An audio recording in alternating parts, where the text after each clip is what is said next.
8 new cases of coronavirus in BC, including Canada's first case of unknown origin. But it is a reminder that life can present us with the unexpected at any time. Thank you so much, everyone. BC's finance minister reveals she has Parkinson's disease. And it's shameful. why are so many victims of domestic violence being turned away when they seek help? This is CBC Vancouver News.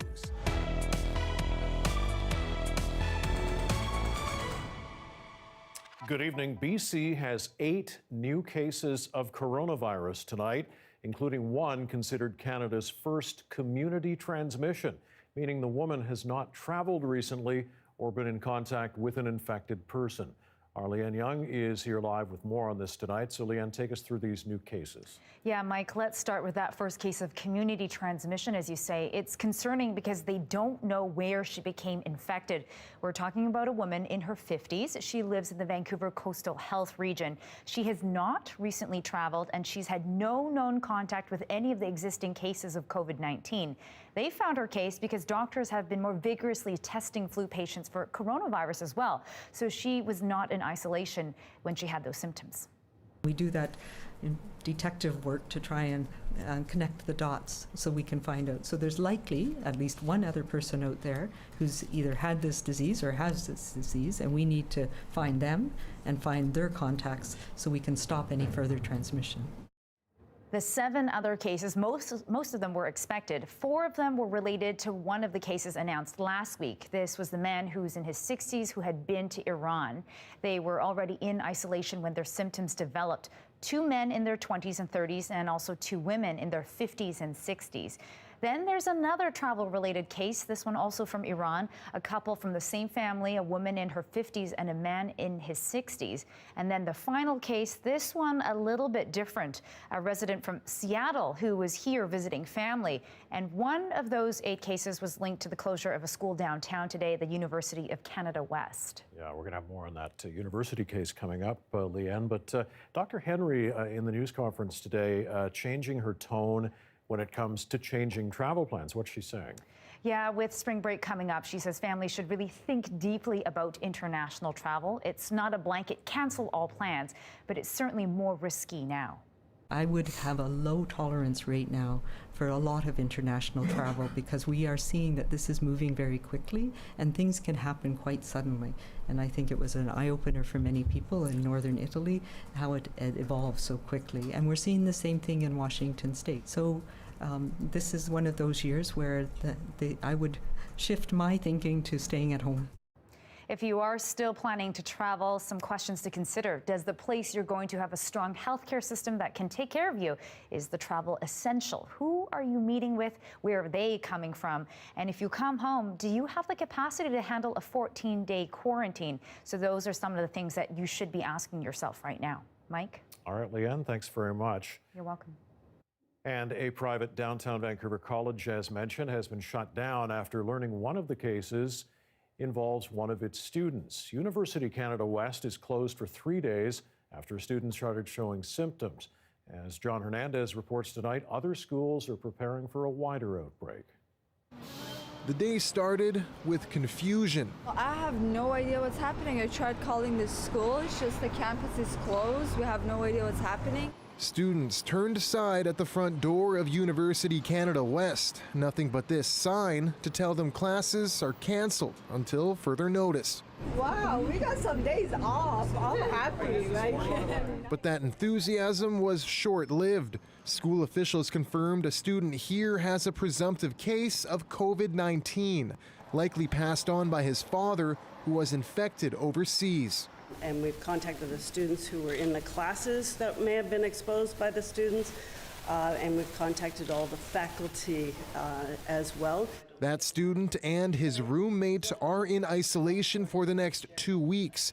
The school will be shut down for at least a few days as crews disinfect the campus. Well, I definitely have concerns now. I mean, at least that you can say is everyone uses the elevator and touches the buttons, right? So I'm a little concerned right now, yeah. I hope that they can get this building sanitized before anything bad starts happening. A second school that shares the building is also closed. Health officials say the risk the virus spread here is low. They took the opportunity to be extra cautious, and I understand they're doing some cleaning over the weekend to just allay everybody's fears. Still, other schools are on alert. SFU staff met this afternoon to discuss plans in case there's a wider outbreak. At UBC, officials are looking at contingency plans for the upcoming exam season. Well, for exams specifically, we're looking at whether or not it might be possible to do remote invigilation, and that would see students writing their exams not here on campus. But again, that's really far off. Students are advised to wash their hands and stay home if they're sick. Both schools have ramped up cleaning efforts. SFU has canceled its exchange trips to China. John Hernandez, CBC News, Vancouver. Meantime, the federal government says people should avoid all travel to Iran because of restrictions imposed because of the coronavirus outbreak there. The expanding travel advisories around the world are leaving a lot of people wondering what happens if they need to cancel a trip. And as Alison Northcott reports, that has the airline industry bracing for some serious financial turbulence. Thank you. Tanya Grant is heading home from a work trip that could be her last one for a while. I worked for a bank, and we just recently received a notification saying that all discretionary travel could and should be reconsidered. With travel restrictions or advisories in place for several countries, the global airline industry is bracing for major losses. We could see the effect on revenues exceed 100 billion. So this would be a revenue shock equivalent to what was seen in the global financial crisis. In the U.S., United Airlines says it's cutting 20% of its international flights and 10% of domestic ones. And one already struggling UK airline folded in the face of declining demand. Just feel really sad, aren't we? Just really sad. Air Canada and WestJet say they're adjusting policies to give some travelers flexibility to change or cancel tickets. But two Canadian insurance companies say they won't cover new customers canceling trips because of the outbreak. Nobody planned this. This airline industry expert says there's a ripple effect, too. You're talking about at least, double or triple that amount of revenue loss from organizations that support the travel industries, things like hotels, limousine companies, travel companies. You have conventions that are being canceled, meetings that are being canceled. Some airlines say they've stepped up cleaning procedures on planes, but some travelers are taking extra precautions anyway. So normally you wouldn't bring masks with you on a trip, but this time... No, of course not, exactly. But right now, we heard a couple cases here in the airport, and that's it. So we're just going to make sure that we're safe also. With the situation changing daily, the Canadian government says travelers should check advisories for their destination before they leave. Alison Northcott, CBC News, Montreal. And we will have much more on the coronavirus story later in this newscast, including a report from California where another cruise ship is facing quarantine, this time in San Francisco. BC Finance Minister Carol James has announced she has been diagnosed with Parkinson's disease. James says she's staying on as finance minister as long as she can, but will not seek re-election. Provincial Affairs reporter Tanya Fletcher is at the legislature tonight. So Tanya, how is the news being received there? Yeah, Mike, Carol James made the announcement here at the library this afternoon, and MLAs from all parties were here, and the room was very heavy as she revealed this surprising personal news. Now, James said she first noticed symptoms in the summer. She had a shaky hand and had some trouble with her balance. She eventually went to a neurologist at the end of January, and that's when a test came back confirming it was, in fact, a Parkinson's diagnosis. There wasn't a dry eye in here as James herself held back tears while she announced the news. I've held a lot of press conferences in this place over my time as MLA, but I have to say this isn't one that I imagined holding. But it is a reminder that life can present us with the unexpected at any time. I'm very realistic about the challenges that I'm going to face, which is all the more reason to take advantage of each and every day with everything I have. Now, without question, this is a huge loss for the NDP. James is arguably the most well-respected and well-liked politician in this building. She certainly has had some obstacles, though, in her 15-plus years in this building. You know, she was diagnosed with cancer back in 2006, and she's also fought through a lot politically as well. She served as leader of the New Democrats from 2005 to 2011, and then as opposition leader for many years while the Liberals were in power. And she really was credited with rebuilding this party and was a critical part of the NDP's negotiating team that struck a deal with the BC Greens that led to this current minority government. Now, her widespread support was really exemplified most, I'd say, but at the end of the news conference here, when she wrapped up, she walked out through this entryway and received a standing ovation from MLAs on all sides. Mike? All right, Tanya, thanks. Tanya Fletcher at the legislature tonight. Well, dozens of demonstrators set up on the steps of the legislature have packed up. They had been protesting for 17 days, and yesterday, some were invited inside after they requested a meeting with Indigenous Relations Minister Scott Fraser. There were multiple arrests when members of a group called Indigenous Youth for Wet'suwet'en refused to leave the building after that meeting. Very, very disappointed in the outcome. The talks were respectful. They were set for 45 minutes. We went for 90 minutes. They ended in a good way, I thought. And Adam Olson, I want to thank him too for his, he agreed to be the witness for this. And I believe he also was very surprised and disappointed. Demonstrators said they decided to occupy the legislature because the minister did not condemn the Coastal GasLink pipeline. Proponents of the Trans Mountain Pipeline expansion say the path is now clear ahead for the project after the Supreme Court of Canada rejected a bid by 5 BC-based groups to challenge its reapproval. A mix of First Nations and environmental groups claimed the partial dismissal of a judicial review of the approval was unfair after court declined to hear arguments linked to southern resident killer whales and other environmental concerns. Court did hear challenges linked to Indigenous consultation, but ruled those consultations were adequate. Today's decision signals the end of a multi-year legal fight. Completion on the expansion project is expected in mid-2022. A freight train derailed near Giscombe, and now the TSB is looking for answers. The CN freight train derailed at about 10 this morning, about 40 kilometers east of Prince George. It prompted the evacuation of a school in Giscombe. About 20 cars derailed. CN says they were carrying a variety of different products. It's not known if speed was a factor in the derailment. Well, nature calls, but it's not always easy to answer, especially in public. That time-tested predicament, a New Westminster group is petitioning for more public toilets. As Jesse Johnston reports, the campaign is picking up steam, particularly with some of our region's homeless advocates. I've seen human feces right outside of my parking garage. The alleys and corners by Rhonda Cummings' home near New Westminster SkyTrain station often become bathrooms. So I'm thinking you could have one here? Because, she says, the city's most vulnerable people don't have anywhere else to go. Most bathrooms lock after dark, and coffee shop facilities are often reserved for paying customers. Nobody wants to let them in. If you're not a customer, you can't come in. She's started a petition calling for more portable bathrooms at select locations in the city. It sounds simple enough, but in Metro Vancouver, public policy on public toilets can be messy. It's been 6 years since the raging grannies demanded public washrooms at SkyTrain stations. The protests didn't change much. TransLink still doesn't have public washrooms, except on the West Coast Express and at C-Bus terminals. In 2018, a video was posted online of a woman defecating in a Langley Tim Hortons after she wasn't allowed to use the washroom. This just raises a whole kind of biohazard concern, you know, and this homeless advocate wanted to put a portable toilet on his church's property after the incident, but he ran into zoning issues. 2 years later, he says it's still hard to find a bathroom. It's very, very limited.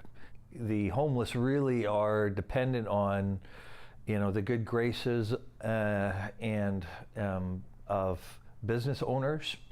Emily Schooler, who wrote her master's thesis on public washrooms, says municipalities are often concerned about drug use and maintenance costs, but the pros outweigh the cons. I don't think it's right to deny people to use a washroom.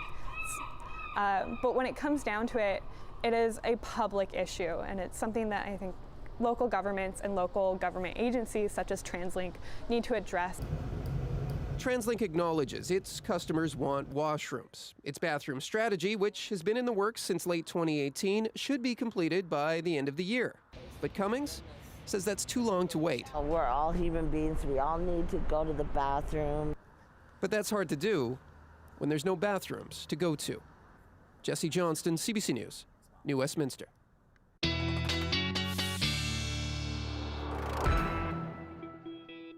Brett's here with the first check of the forecast. We definitely stayed on that weather roller coaster you were talking about yesterday. Yeah. Up and down and around.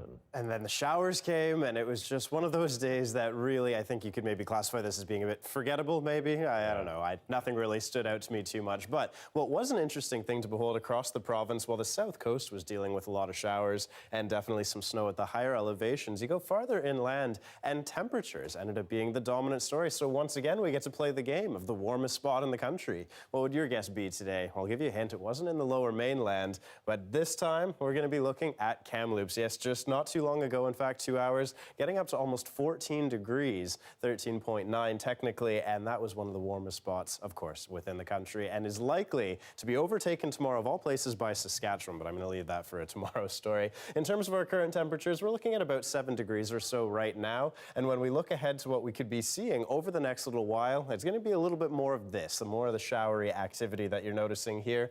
Clouds are going to be building throughout the overnight, and then by tomorrow afternoon, just a slight risk of showers. I'll have that when I come back. Okay, thanks, Brett. And a quick reminder, you can watch this newscast live on CBC Gem.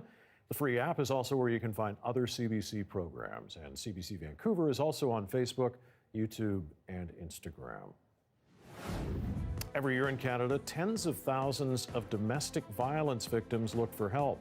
After the break, why so many of them are turned away.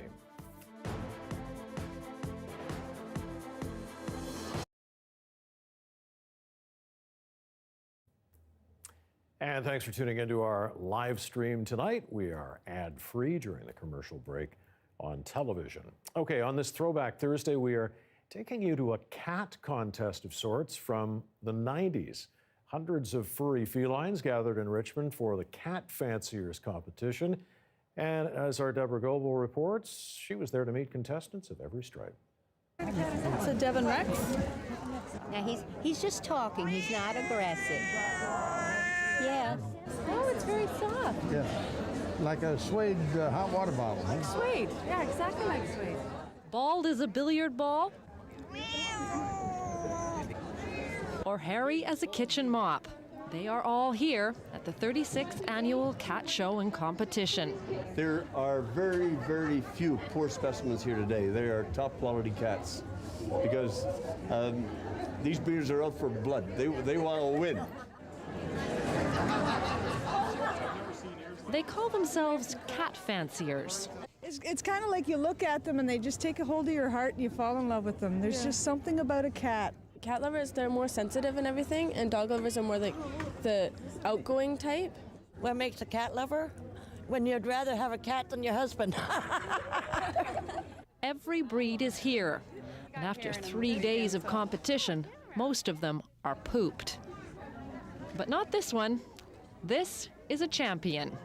This is Huggies Fitzbilly of Willow, and we call him Willie for short. Willie for short. And from his perch, he observes the festivities. Because Willie has reached the pinnacle, he is already a regional champ. Is he spoiled? Very spoiled. Something the rest of these guys can only aspire to. Deborah Goebel, CBC News, Richmond. Has some great 90s hairstyles going on there as well. All right, we are going to be having the start of our domestic violence series coming up in just a couple of seconds, so stay with us.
Well, the numbers are alarming. At least 100,000 victims of domestic violence in our country every year, 90 killed by their abusers, shelters turning away women and children. Tonight, CBC News launches a new investigative series on the state of domestic violence. Erica Johnson begins here in BC with a look at the overwhelmed shelter system. Get the out here. I'm scared stiff. Michelle secretly recorded her now former partner raging, wanting to document his behavior. You're not treating me very nice. Get out here. Hard to watch. Yeah.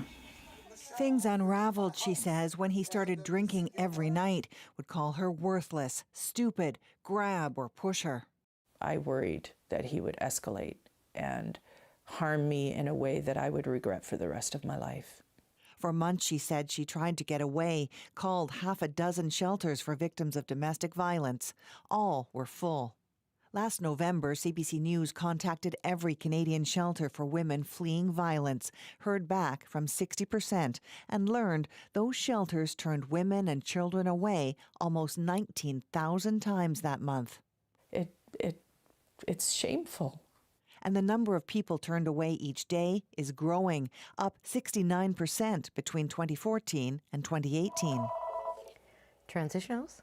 It takes a toll on shelter workers, too. We don't have space right now.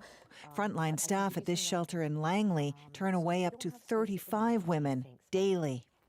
It affects me every day when I have to turn a woman down. I spend hours thinking, what could I have done differently to help her? What's needed, say women's advocates, is a coordinated federal-provincial plan to provide more safe housing and more resources to run those shelters. We strongly feel that the services available to women, as well as the levels of protection, shouldn't depend on their postal code. And that is very much the case today.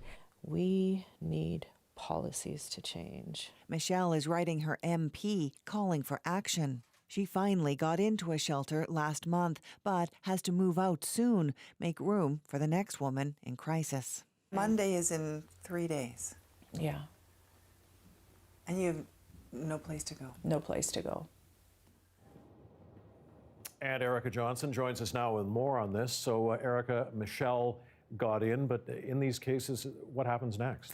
Yeah, well, for people like Michelle, she described it as feeling as though she won the lottery when she finally got into a shelter. But most of these transition houses only allow people to stay for about 30 days because they have to move on and make room for new women and their children who might also be in crisis. So right now, she and lots of other people who are in shelters are desperately looking for some type of more permanent housing. And as you've been reporting, the numbers they keep going up. Why is that? They do, particularly in the major markets like Vancouver, the Lower Mainland area, where we know affordable housing is next to impossible to find. So you're in a shelter, you have a limited time to get out and find accommodation. That's very difficult. People are just saying there are no places to go, nothing they can afford. Also, shelter workers we talked to said they are seeing younger people call in and say they're in crisis. So it used to be women in their 40s who were trying to access these safe homes, and now they're seeing women closer to their 30s, and they attribute that just to the fact that we talk about domestic violence more. It's a larger conversation, and so more women are realizing that it's not okay, and they are less willing to put up with it. All right, no doubt. All right, Erica, thanks very much. Erica Johnson reporting for us tonight. Thanks. Thank you. Now, the rates of violence are highest in the north of our country. Compounding the problem, people living in those remote communities don't have equal access to shelters if they need one. Some are as much as 1,000 kilometers away from its nearest shelter. CBC North's Kate Kyle takes us to the remote community of Aklavik and brings us the story of a mom on the run. Remote and vast, this is the landscape that surrounds Canada's northern communities. For those experiencing violence, the isolation is that much greater. For some, help can be that much further away. And these are pictures of my oldest son, Akecho. Me and him have been through a lot together, through all the bad stuff in our life. This is my dad and my son Eli and Akecho. In her living room in Aklavik, Northwest Territories, Clarissa Gordon is far from her former abuser. These images bring back some of those memories. While pregnant, she was assaulted in front of her 6-year-old son in Yellowknife. He was like, Mom, he was like, I got really scared. I thought he was going to kill you. And he started crying. And he said, he was like, I can't lose you. And it was at that moment when I was like, what am I doing? She worried if she stayed, her fear would continue. She ended up in Aklavik, far enough to feel safe. I had to change everything if I wanted a different life. Leaving can be even more difficult for some women. The only way out of the community in the wintertime is by plane or driving on an ice road like this one. The nearest community is hours away, there's no cell service, and there's nowhere to stop. 1 in 3 people in the territories is more than 100 kilometers away from a shelter. Women that we see most often are women without resources, without other places to go, and without family support. This is where Lyda Fuller is the executive director of the YWCA for the Northwest Territories. She says creating more shelters is complicated. She'd like to see more, but they are costly and housing is limited. It hasn't even been possible to protect the shelters we already have. If you can have an immediate option, that could save a life. Well, you wouldn't have to leave your home community. I heard an old story, how a Savior came from glory. Clarissa prays for her family and strength she now has to share her story. Now, in a healthy relationship, she's hopeful about the future. I feel like a lot of this is hush-hush, right? Nobody wants to talk about it. My son is seeing different. He's seeing what it's supposed to be like now. You know, there's still so much hope for him and for everybody. And she has greater hope for her community. Kate Kyle, CBC News, Aklavik, Northwest Territories. Coming up, the fate of nearly 3,000 passengers aboard this cruise ship remains a mystery tonight. It's waiting off the coast of California after a man on board died from coronavirus. Stay with us.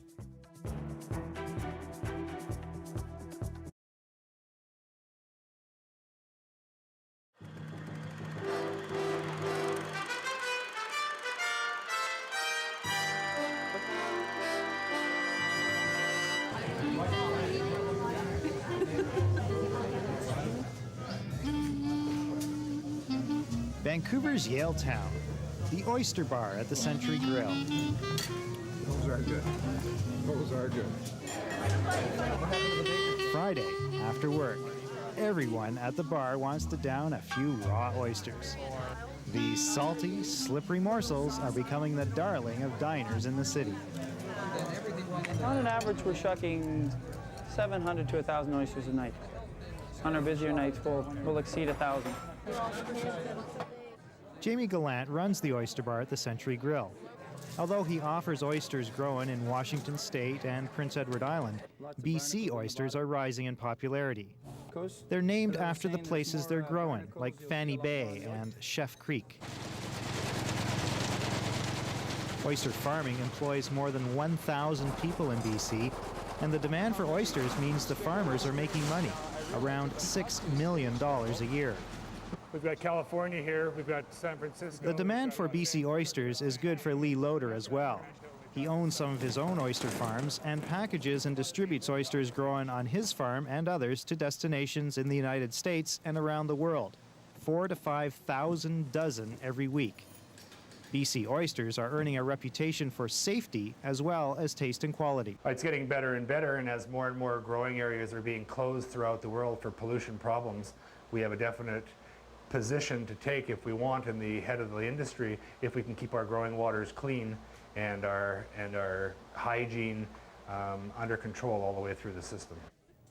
This is one of the oyster farms operated by Pearl Sea Products on the Sunshine Coast. The owners sell every oyster they can grow, and they're in the midst of doubling production. This is the size at which we purchase them from the hatcheries, and we grow them in our nursery system up to approximately this size here. where they go out into our oyster tray system and grow from there. Stanfield and his partners are experimenting with a new way of growing oysters to market size in 1 year. Instead of growing on a beach where they can't feed at low tide, the oysters spend their whole lives in apartments, suspended in deep water, feeding 24 hours a day, giving Pearl Sea Products a big advantage over its competition. Well, we can grow them quickly, and they're better tasting. We can turn our product over every year, as opposed to 4 years, 3 years on the beach. Sales are excellent. We can't keep up with the demand. It's in vogue right now, but there's also the, what they say, of course, about it increasing their sexual potency.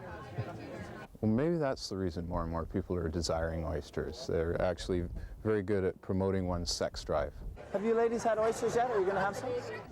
As the evening at the oyster bar wears on, people are thinking less about the taste and a little bit more about the other reputed qualities of the oyster. Inquiring minds want to know, is it an aphrodisiac? I think after maybe 10 or 20 or something like that, they might be. After 1, it's hard to tell.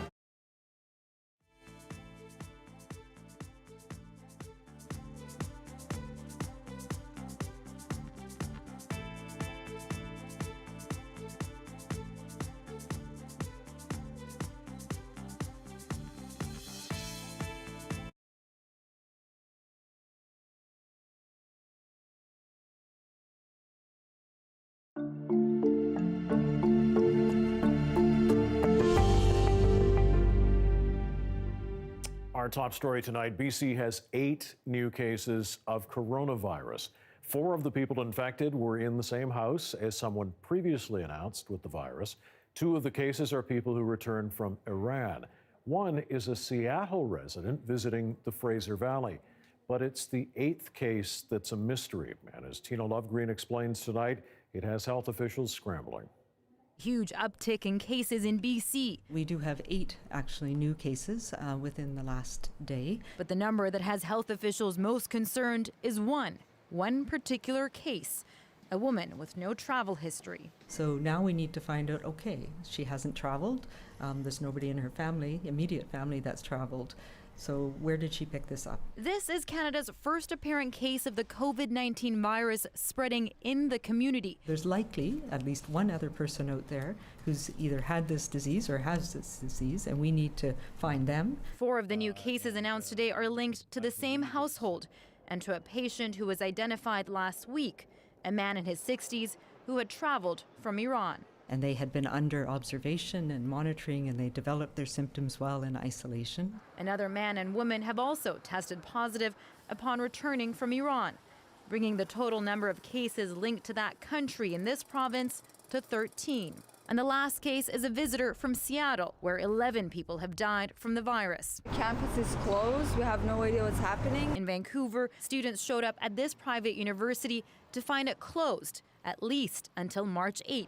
After a student came down with what's believed to be COVID-19. Well, I definitely have concerns now. I mean, at least that you can say is everyone uses the elevator and touches the buttons, right?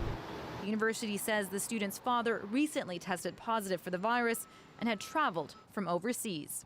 BC now has 21 cases, the most severe, a woman in her 80s who's in critical condition at the hospital. And despite this case of apparent community transmission, the worry is from abroad. The province's top doctor warning international travel is risky. Tina Lovegreen, CBC News, Vancouver. And a new case in Ontario is being linked to a cruise ship being held off the coast of California. And right now there are hundreds more Canadians quarantined there. As Kim Brunhuber tells us, people are showing symptoms on board and testing is now underway. The passengers had no idea. As they lined up to board the Grand Princess, they didn't know that several passengers had just gotten off who later tested positive for coronavirus. On Wednesday, one of them died. Only then did health authorities announce that he could have infected other passengers, like Maggie Hartle. I don't know if I'm sick, if I'm negative, positive, I don't know. That's what I have. That's the worry that I have. Meanwhile, there are 3,500 or so passengers still at sea, including at least 235 Canadians. No one's coming ashore until authorities can confirm who's sick and who isn't. We have a number of passengers and crew members that have developed symptoms. on this cruise ship. So this morning they dropped about 200 test kits on board. The samples will be flown back in batches to a lab near San Francisco. Many passengers stuck in limbo say they're scared and confused. Everything was running through my head, and I didn't want to go home. I don't want to go home to my family because I don't want to take anything to them. Right. I don't want to take it to my city. An outbreak on another Princess cruise ship off the Japanese coast infected more than 700 people and killed 6. Canadian officials are not keen to have mistakes repeated. Those lessons will all be learned, and we will do what is necessary to protect Canadians' interest and Canadians' health and safety on that ship and right across Canada. Authorities say they don't yet know how long the Grand Princess will remain at sea. They say they're still trying to come up with a plan. Kim Brunhuber, CBC News, Los Angeles. And the number of people who've died in the coronavirus outbreak in the U.S. climbed today to 12. Most of those cases are in Washington state, and that is where U.S. Vice President Mike Pence is tonight to meet with the state's governor. But as Stephen D'Souza explains, the U.S. government response to the virus is being heavily criticized. On a machine like this, we can do several hundred to a couple thousand a day. But right now, there's no COVID-19 test for these fully automated machines. A slow government response means labs like this are limited to slow manual tests. You know, in retrospect, you always think you could have done things better than they've been done. And, you know, I think everybody would say that right now. Critics say a lack of widespread testing is the government's biggest failure. In February, the Centers for Disease Control sent out flawed tests. It also initially refused to test anyone without a link to the original outbreak sites. That only changed this week. We're in such a crude state of affairs with developing our ability to do surveillance and diagnosis. It's pathetic. She says the Trump administration's slashing of public health budgets is partly to blame, but also a president who downplays the threat. A lot of people will have this, and it's very mild. For days, the vice president has promised more tests are coming, but today, an admission. We don't have enough tests today to meet what we anticipate will be the demand going forward. We're the one that's always going out telling other countries what to do and how to do it in an epidemic, and we're just lost. Having been achieved, the bill is passed. Today, the U.S. Senate passed an $8.3 billion COVID-19 emergency measure, which includes money to develop quicker testing. It all needs to happen pretty quickly. It all costs money. So the more resources we have, the better we'll be able to do that. And there's another challenge. Millions of Americans lack health insurance. So will they even seek testing? We have no clue how widespread this virus is in America. We have absolutely no idea. The only thing experts can safely say, more tests are sure to reveal more cases. Stephen D'Souza, CBC News, New York. 6:37, there is a live shot of Tofino tonight. Looks pretty nice there. But the rain is expected to ease once again for us here on the South Coast. Perhaps a bit of good news for tomorrow. Brett's going to break it all down next.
The weather update is brought to you by The Body Shop that always takes you back to your happy place. BC's favorite, Craftsman Collision, Air Miles, and Bigger Smiles. You saw that live shot from Tofino? Absolutely beautiful. Wasn't that nice? I wish I could have just teleported there right now.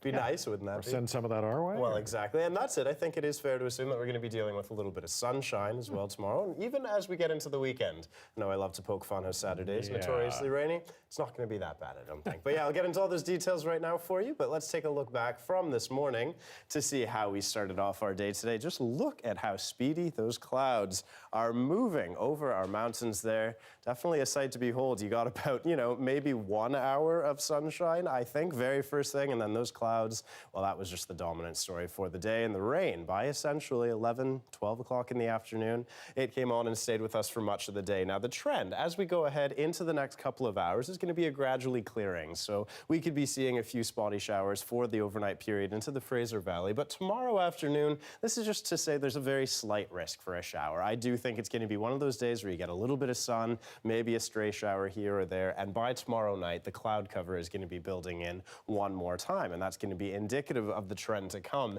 In general, across the province tomorrow, things are going to be relatively calm. We don't have a big system making its way yet. However, a place that can be expecting some snow and some rain, well, that is going to be into the Kootenays, and you can see that there. But temperatures as a whole across much of southern BC, pretty well behaving right as they should. Temperatures where they should be for this time of year. Now, I alluded to this yesterday, but we are going to need to go through a tiny little hurdle for our overall weekend forecast here, and that's because here in Metro Vancouver, as of Saturday morning, this is still realistically a chance for a bit of rain-snow mix. So if you're not a fan of that, honestly, just sleep in. Just wait until essentially 9 o'clock in the morning if you have the luxury, because by that point, everything should change over into just rain, and the rest of the day is looking actually quite nice. When we look at a 5-day forecast here, gradually improving conditions as we go throughout the weekend, and that sun is going to be shining in full force to start off next week. All right, not bad. Thanks, Brett. You're welcome. Well, a concussion can be a life-altering injury, and one of the many things that make them so dangerous is how difficult they are to detect. Well, we are bringing our new concussion series, Brain Trust, to multiple CBC platforms, highlighting the emerging science behind them and the people who are affected. It can happen to you anywhere at any moment and just change your world. I had gone from racing at the highest level to crashing and burning and basically being at home by myself in Vancouver. My youngest daughter suddenly became my caretaker. I have on occasion forgotten my daughter's name. My limits really reduced, so I had to learn to say no. I had to learn to walk away. The series focuses on many ways concussions impact British Columbians. Tonight, we bring you the latest research in a field filled with uncertainty. We used to think even just 5 years ago that a concussion was just a very temporary kind of change that was happening in your brain. We're now starting to see more and more research suggesting that a concussion, because it is a brain injury, actually causes changes in the wiring of the brain. My name is Nazanin Virjibabu. I'm a neuroscientist and I study concussions at the University of British Columbia. A concussion is a mild traumatic brain injury. So the front of the brain actually crashes against the front of the skull and then bangs into the back of the skull. Because the brain is so soft and like jelly, it actually, in addition to moving back and forth inside the skull, it actually also rotates. And what happens is that there are fibers between the two lobes of the brain, and they start to get stretched, and we see little micro tears that occur in between the fibers of the two parts of the brain. So this injury affects all parts of the brain. People often complain about headaches, they complain about visual problems, dizziness, nausea, feeling extremely tired. Many people actually describe that they feel like they're in a fog after they've had a concussion, and they just can't seem to clear that fog out of their mind. A lot of people also have trouble focusing and paying attention after they've had a concussion. A lot of people find that They are either a lot more emotional after they've had their concussion, or they feel less emotional. And depending on how long the symptoms actually last, they start to often have mental health issues. They feel very isolated. There's so many different symptoms, it's hard to find one test that will actually say, yes, for sure you have a concussion and somebody else doesn't. The damage that's happening in the brain can continue up to 72 hours after the initial concussion. So people don't always necessarily feel the concussion symptoms right at the point of where they've been hit, for instance. And the symptoms as a result may appear at different times. The worst thing that people can do is to sit in a dark room and just rest for a prolonged period of time, because we now know that that really prolongs the symptoms of concussion. So now the recommendation is to rest for about 24 to 48 hours and then gradually start to go back to activity, whether it's back to school, back to work. Having one concussion makes people more vulnerable to actually getting repeated concussion. So it will take the brain much longer to actually recover from that injury. What we're also now seeing is that multiple concussions can lead to future neurodegeneration. So there is a link with multiple concussions and the onset of Alzheimer's disease, for instance, Parkinson's disease. I think it's really important that we continue to study concussions. And our colleagues at CBC Radio's On the Coast are asking you to call in with your concussion stories tomorrow afternoon, and you can find more from our Brain Trust series on cbc.ca/BC.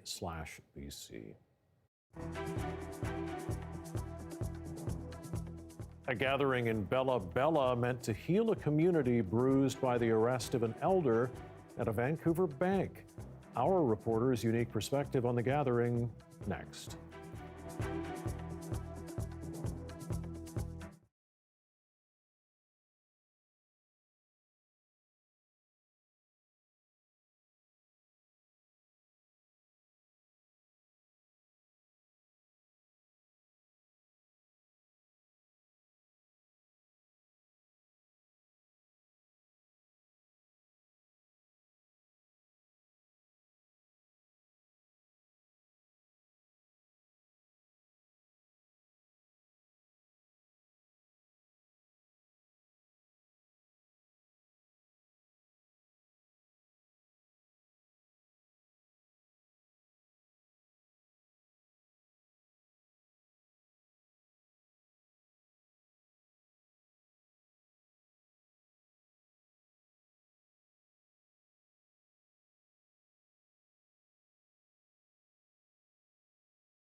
A window tonight into a ceremony most people have never seen. Yesterday, we brought you the story about a delegation of senior representatives from the Bank of Montreal who flew to Bella Bella to witness what the Healtsick Nation refers to as a washing ceremony. The purpose was to help heal any trauma suffered by a 12-year-old girl and her grandfather, who were handcuffed outside a BMO branch while trying to open an account there. The CBC's Angela Sterrett broke the story of the arrests and was also invited to witness the ceremony. Here is more of what she saw. There's going to be very important people here today, and I think it's something that had to happen. You're going to see something that is done in a cultural way. This is a very serious issue, and that's the way we're going to deal with it. I just wanted to say that it's times like this that I am so proud to be a Haystok person. We are not here to hurt anyone. We're here to teach our guests and teach them who we are. You really need to know who we are.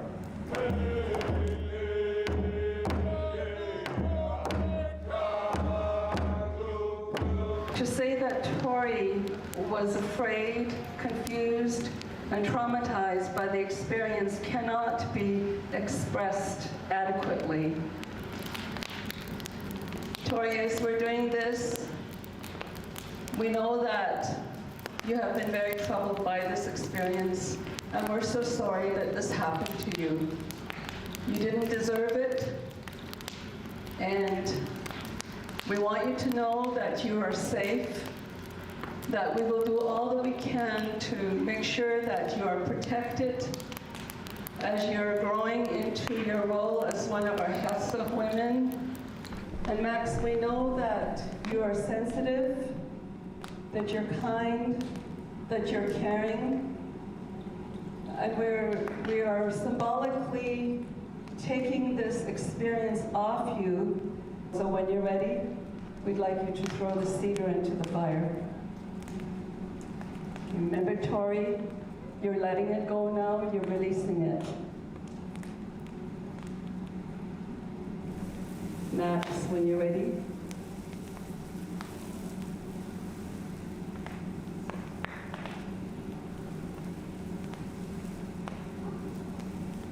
Max, you are now releasing this, and you're symbolically burning it away. You're letting it go.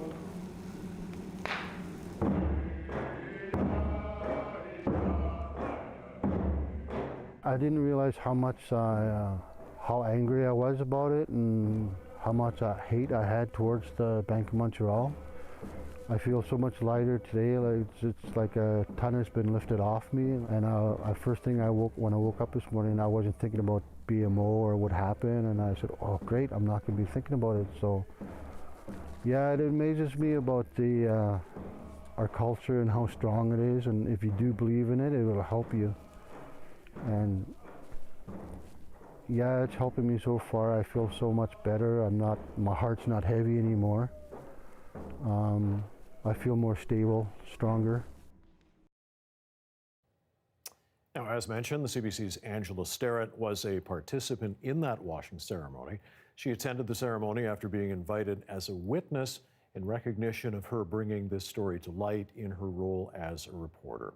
Be sure to read Angela's notebook on our website at cbc.ca/BC and watch this newscast tomorrow night. We'll bring you the community's reaction following the ceremony. Well, for some, the chance to revisit their high school prom might not be terribly desirable, but we're going to take you to one that makes re-prom very special next.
Okay, there is something truly magical about prom night.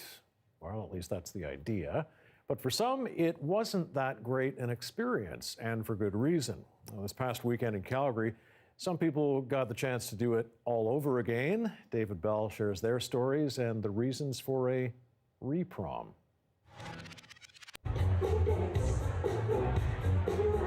I grew up in a small town in Alberta, and there wasn't a concept of being out at that time. As far as I knew, I was the only gay person in the world at that point. And here I am now for my second prom with the love of my life. My name is Kira Zandbergen, and this is my prom. I'm Ryan Rochon, and this is my prom. I'm Pam Krause, and this is my prom. This feeling of inclusion that we all longed for at prom. So dancing, being who you are, hanging out with friends. 14, 15 was just horrible. 16 was miserable. Yeah, I left because of that, so it was just not fun, yeah. So my first prom was with my best friend, and it was really fun, but it wasn't that iconic that people look back on 20 years ago, oh my God, I had the best prom ever. It was so great. Those movie moment proms that you hope for. This prom, I mean, it's been so fun. My name is Miguel Alvarez, and this is my prom. My name is Elizabeth Gamba, and this is my prom. It's important for not only this community, but people outside of the community to not only tolerate, but to accept, and what they were saying earlier, to celebrate.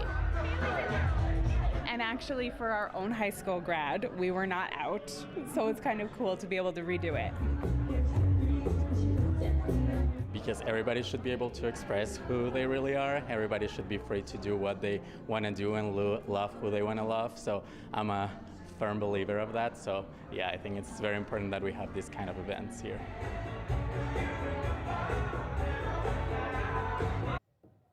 Good to have a do-over, I guess, in that case.